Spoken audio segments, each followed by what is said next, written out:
ang ikalawang sulat ni Pablo kay Timoteo. Unang kabanata.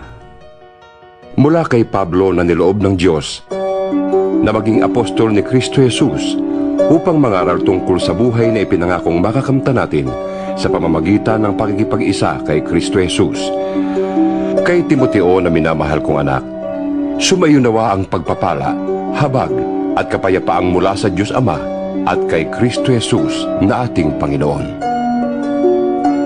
Nagpapasalamat ako sa Diyos na aking pinaglilingkuran ng tapat, gaya ng ginawa ng aking mga ninuno. Tuwing inaalala kita sa aking panalangin araw at gabi, sabik na akong makita ka upang malubos ang aking kagalakan. Lalo na kapag naaalala ko ang iyong pagluha. hindi ko nalilimutan ang tapat mong pananampalataya na unang tinaglay ng iyong lolang si Loida at ng iyong inang si Eunice. Natitiyak kong nasa iyo ang pananampalatayang ito. Dahil dito, ipinapaalala ko sa iyo na gamitin mong mabuti ang kaloob na ibinigay sa iyo ng Diyos nang ipatong ko sa iyo ang aking mga kamay. Sapagkat ang Espiritong ibinigay sa atin ng Diyos ay hindi Espiritu ng kahinaan ng loob, kundi Espiritu ng kapangyarihan, pag-ibig at pagpipigil sa sarili. Kaya't huwag kang mahihiyang magpatotoo tungkol sa ating Panginoon. At huwag mo rin akong ikahihiya na isang bilanggo alang-alang sa Kanya.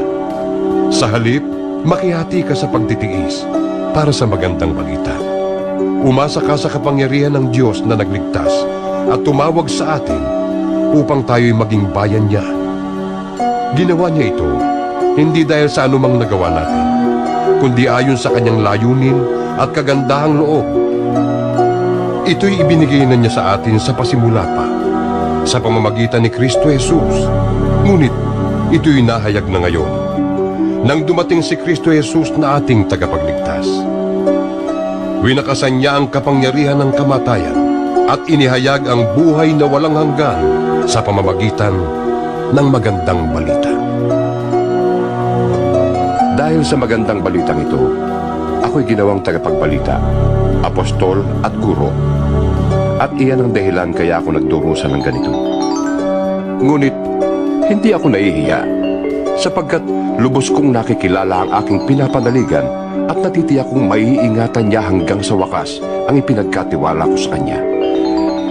Gawin mong batayan ang mabubuting aral na itinuro ko sa iyo, at manatili ka sa pananampalataya at sa pag-ibig na tinanggap natin sa pamamagitan ng ating pakikipag-isa kay Kristo Jesus.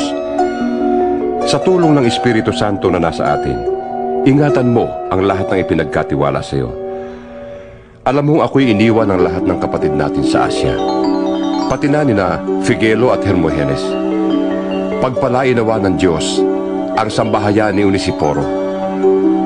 Maraming pagkakataong ako'y kanyang inaliw at hindi niya ako ikinahiya kahit ako'y isang bilanggo. Sa katunayan, pagdating niya sa Roma, pilit niya akong hinanap hanggang sa ako'y kanyang matagpuan. Kaawaan nawa siya ng Panginoon sa araw na yon. Alam mo naman kung paano niya ako pinaglingkuran sa Efeso.